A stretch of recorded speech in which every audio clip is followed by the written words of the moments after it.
பொறுத்தது போதும், நம்ம இனிமேல் பொங்கித்தான் எழ வேண்டும். ஏனென்றால் ஒரு ஒரு ஒரு பழமொழி சொல்வாங்க, அரசன் அன்று கொள்வான், தெய்வம் நின்று கொள்ளும் அப்படின்னு சொல்லுவாங்க. இன்னைக்கு நம்ம குழந்தைங்க மேல கைய வச்சவங்கள நம்ம சும்மா விடக்கூடாது. நம் பெண்கள் மேல் கை வைத்தவர்கள் சும்மா விடவே கூடாது. இதுக்கு மேல நம்ம பொறுமையா இருக்கிறதுல அர்த்தமே கிடையாது. டயா பூஸ்டர் சுகரை கண்ட்ரோல் பண்ணும், உங்க ஆரோக்கியத்தை மீட்டு தரும். சர்க்கரையை கட்டுப்படுத்துறதுக்கான எளிமையான வழிமுறை, இயற்கையான வழிமுறை. அனைத்து மருந்து கடைகளிலும் கிடைக்கும். மாண்புமிகு பேரவை தலைவர் அவர்களே, மாண்புமிகு முதலமைச்சர் அவர்களே, மாண்புமிகு அமைச்சர் பெருமக்களே, மாண்புமிகு எதிர்கட்சி தலைவர் அவர்களே, மாண்புமிகு சட்டமன்ற குழு தலைவர் அவர்களே, மாண்புமிகு சட்டமன்ற உறுப்பினர்களே, உங்கள் அனைவருக்கும் வணக்கம். தமிழ்நாடு சட்டப்பேரவையில் மேதகு ஆளுநர் அவர்கள் ஆற்றிய உரைக்கு நன்றி தெரிவிக்கும் தீர்மானத்தின் மீதான விவாதத்தில் பங்கேற்று பேச வாய்ப்பு அளித்தமைக்கு எனது நன்றியை தெரிவித்துக் கொள்கின்றேன். மாண்புமிகு முதலமைச்சர் அவர்களுக்கு மனமார்ந்த பிறந்த நாள் வாழ்த்துக்களை கூறி எல்லா வளமும் பெற்று பல்லாண்டு வாழ பாட்டாளி மக்கள் கட்சி சார்பில் வரவேற்று வாழ்த்துக்களை தெரிவித்து மகிழ்கின்றோம். என்னை இந்த சட்டமன்றத்தில் பேச வாய்ப்பளித்து என்னை இந்த நிலைக்கு உயர்த்திய பாட்டாளி மக்கள் கட்சியின் நிறுவனர் மருத்துவர் ஐயாவிற்கும், பாட்டாளி மக்கள் கட்சியின் தலைவர் மருத்துவர் அன்புமணி ராமதாஸ் அவர்களுக்கும் இந்த நேரத்தில் சிரம் தாழ்ந்த நன்றிகளை தெரிவித்துக் கொள்கின்றேன். என்றுமே அயராது பாடுபட்டு களப்பணி ஆற்றிக் கொண்டிருக்கும் பாட்டாளி மக்கள் கட்சியின் அடிப்படை தொண்டர்களுக்கும் அனைத்து நிலை நிர்வாகிகளுக்கும் என் நெஞ்சார்ந்த நன்றிகள்.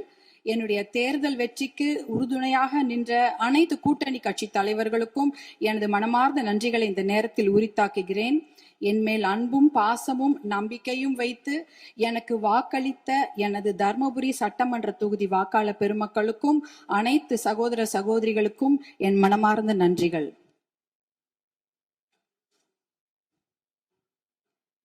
மாண்புமிகு பேரவைத் தலைவர் அவர்களே, ஒரு அறையை எதை கொண்டு வேண்டுமானாலும் நிரப்பலாம். ஒரு அறையில ஒரு பருத்தி மூட்டையை கொண்டு அடுக்கினாலும் அது நிரம்பிவிடும். இல்ல அதே அறையில ஒரு என்ன சொல்றது, ஒரு வைக்கோல் போரை வைத்தாலும் அது நிரம்பிவிடும். ஆனால் அந்த ஒரு அறையில ஒரு மெழுகுவத்தி ஏத்தி வச்சா, ஒரு விளக்கு ஏத்தி வச்சா அந்த விளக்குடைய ஒளி அந்த அறையே நிரப்பிவிடும்.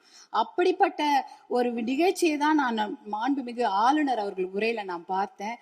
ஏனென்றால் அந்த உரையில் ஒரே ஒரு வாக்கியம், சமூக நீதி கணக்கெடுப்பு நடத்தப்படும் என்ற அந்த ஒரு வாக்கியம் இந்த சட்டப்பேரவை மட்டும் ஒளிபர செய்யவில்லை, தமிழ்நாடு மக்களின் அனைத்து இல்லங்களிலும் அது பிரகாசத்தையும் வெளிச்சத்தையும் ஒளியையும் கொண்டு நிரப்பியது. ஏன்னா 100 ஆண்டுகளுக்கு பிறகு சமூக நீதி கணக்கெடுப்பு நடத்தப்படும் என்ற அந்த வாக்கியம் மிகப்பெரிய ஒரு வரலாற்று சிறப்பு மிக்க ஒரு வாக்கியம். அதற்காக மாண்புமிகு முதலமைச்சர் அவர்களுக்கும் மாண்புமிகு நம்முடைய தமிழக அரசுக்கும் எங்களுடைய பாட்டாளி மக்கள் கட்சி சார்பாக நன்றிகளையும் வரவேற்பையும் தெரிவித்துக் கொள்கிறோம். ரொம்ப அன்பாக மகிழ்ச்சியாக தெரிவித்துக் கொள்கின்றோம். ஏனென்றால் பாட்டாளி மக்கள் கட்சியின் கொள்கைகளே அதை ஒருங்கிணைக்கிற ஒரு மையப்புள்ளி அப்படின்னா அது சமூக நீதி தான். அந்த சமூக நீதியை நிலைநாட்ட இந்த சமூக நீதி கணக்கெடுப்பு நடத்தப்படுவதால் கண்டிப்பாக எல்லா இல்லங்களுக்கும் தமிழ்நாட்டின் மக்களுடைய அனைத்து நலத்திட்டங்களும் போய் சேரும் என்பதில் எந்த ஐயமும் இல்லை. அதற்காக எங்களுடைய மகிழ்ச்சியை தெரிவித்துக் கொள்கின்றோம். மாண்புமிகு மேதக ஆளுநர் அவர்களின் உரையில வேளாண் பெருமக்கள் அப்படின்ற வார்த்தையை சொல்லியிருந்தாங்க. வேளாண் பெருமக்கள் என்ற வார்த்தை எவ்வளவு அழகான வார்த்தை. ஆனால் பாட்டாளி மக்கள் கட்சியில நாங்க வேளாண் பெருமக்களை கடவுளா தான் நாங்க பார்ப்போம். அவர்கள் நமக்கு உணவளிக்கும் கடவுள்களாக தான் நாங்க அவங்கள பாக்குறோம். அதுல பாத்தீங்கன்னா சிறு குறு விவசாயிகளுக்கான கடன், விவசாய கூட்டுறவு கடனை தள்ளுபடி கொஞ்சம் செய்வதாக அறிவித்திருக்கிறார்கள். நீங்க வேளாண் குடிமக்களுடைய உழைப்பை நாம பார்க்க வேண்டும். வெயில்ல யாருமே வெளியில போக மாட்டாங்க. ஆனா வேளாண் குடிமக்கள் மட்டும்தான் வெயிலே வேலை செய்வாங்க. கடின உழைப்ப அந்த வெயில்ல தான் அவங்க கொடுப்பாங்க. அதே சமயம் மழை வெள்ள காலங்கள்லயும் அவங்க வேலை செஞ்சுட்டு இருப்பாங்க. மழை வெள்ளத்துல கொஞ்சம் அதிகமா தண்ணி தேங்கிட்டா கூட அந்த நிலத்துல இருக்கிற அந்த பயிர் எல்லாம் அப்படியே முழுகிடும். இப்பெல்லாம் போய் பயிர் முழுகிட்டா யாரும் போய் நேரடியா ஆய்வெல்லாம் செய்யறது இல்ல. ட்ரோன் அனுப்பி அந்த பயிர்ல அந்த தண்ணி நிலத்துல தேங்கி இருக்கான்னு கண்டுபிடிக்கிறாங்க. 2 நாள் கழிச்சு நீங்க ட்ரோன் அனுப்புனீங்கன்னா தண்ணியே இருக்காது, தண்ணி வடிஞ்சிரும். அப்ப அந்த ட்ரோன் என்ன சொல்லும்னா தண்ணி இல்ல, அங்க எந்த பாதிப்பும் இல்ல அப்படின்ற தகவலை கொடுக்கும். இப்படி எவ்வளவு பிரச்சனைகள். அதே அறுவடை செய்து விட்டார்கள் என்றால் பாத்தீங்கன்னா அந்த டைரக்ட் ப்ரொக்யூர்மெண்ட் சென்டர், அதாவது டிபிஆர்னு சொல்லுவாங்க, அந்த அந்த கொள்முதல் நிலையங்கள், நேரடி கொள்முதல் நிலையங்களுக்கு மூட்டை மூட்டையா அரிசி எடுத்துட்டு போவாங்க. ஆனா ஒரு கொள்முதல் நிலையங்கள்லயும் ஒரு நாளைக்கு இவ்வளவுதான் அரிசி எடுத்துக்க முடியும், இவ்வளவுதான் மூட்டை எடுத்துக்கொள்ள முடியும் என்ற அளவுகோல் இருக்கும்.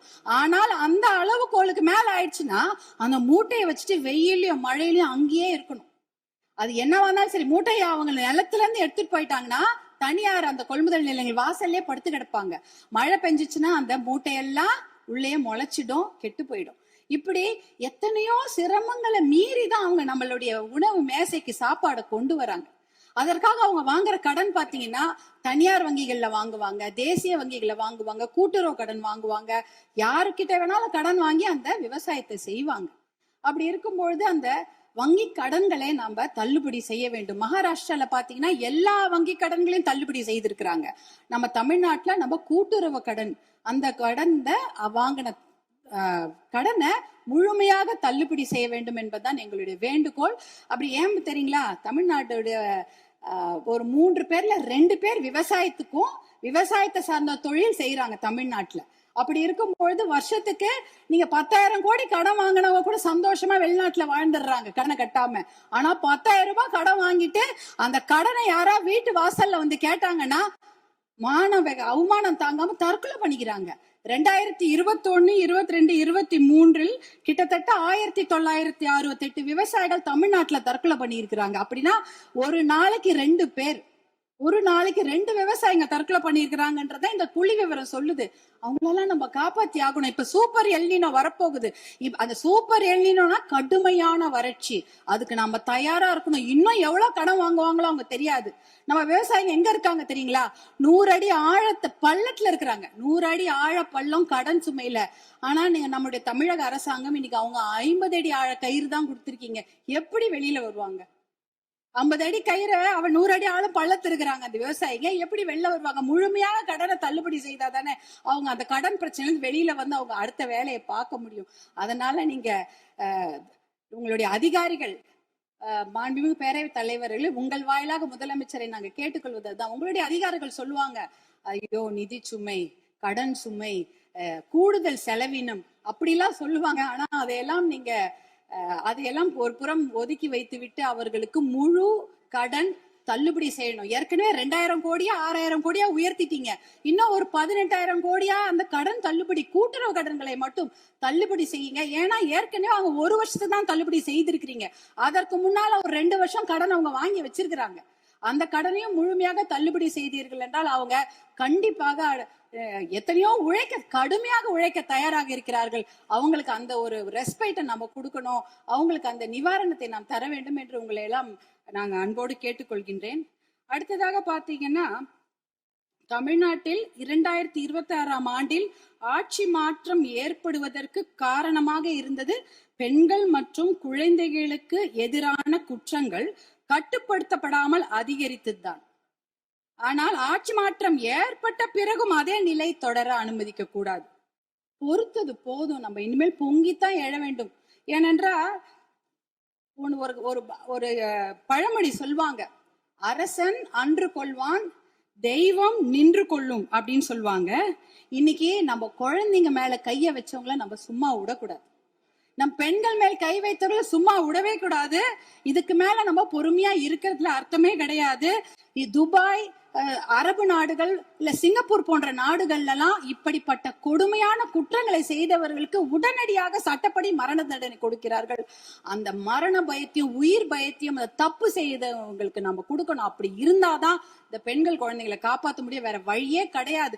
ஏன்னா அவங்க நினைச்சிட்டு இருக்கிறாங்க, இன்னும் ஒரு 5 வருஷம் பொறுமையா கேஸ் ஆடிக்கிட்டே போலாம், பொறுமையா வெளில வந்துடலாம், இந்த கோர்ட் இல்லைன்னா அந்த கோர்ட், அந்த கோர்ட் இல்லைன்னா அதுக்கு மேல கோர்ட்னு போய் அவர்கள் வெளியில வந்து விடுவார்கள் என்ற தைரியத்துலதான் இவ்வளவு பெரிய தவறுகளை செய்கிறார்கள். அவர்களுக்கு அந்த உயிர் பயத்தை, குழந்தைகள் மேல் கை வைத்தவர்களுக்கும் பெண்கள் மேல் கை வைத்தவர்களும் அந்த உயிர் பயத்தை கொடுத்தாதான் இனிமேல் அந்த தவறை செய்ய மாட்டாங்க.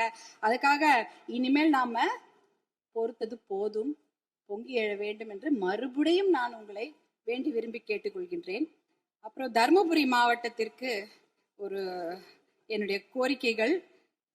தர்மபுரி காவிரி உபரிநீர் திட்டத்தை உடனடியாக அறிவிக்க வேண்டும். தர்மபுரி மாவட்டம் பார்த்து மிகவும் பின்தங்கிய மாவட்டம், ரொம்ப வறட்சியான மாவட்டம். அங்க நாங்க நிலையங்களோ கட்டிடங்கள் எல்லாம் கேட்கல, குடிக்கிறதுக்கு தண்ணி கேட்கிறோம். ஒரு ஆளுக்கு ஒரு குடம் தண்ணி கூட கிடையாது. ஒரு ஆளுக்கு ஒரு குடம் தண்ணி கூட கிடையாது. தர்மபுரி மாவட்டத்துல 2 பெரிய ஆறு ஓடுது.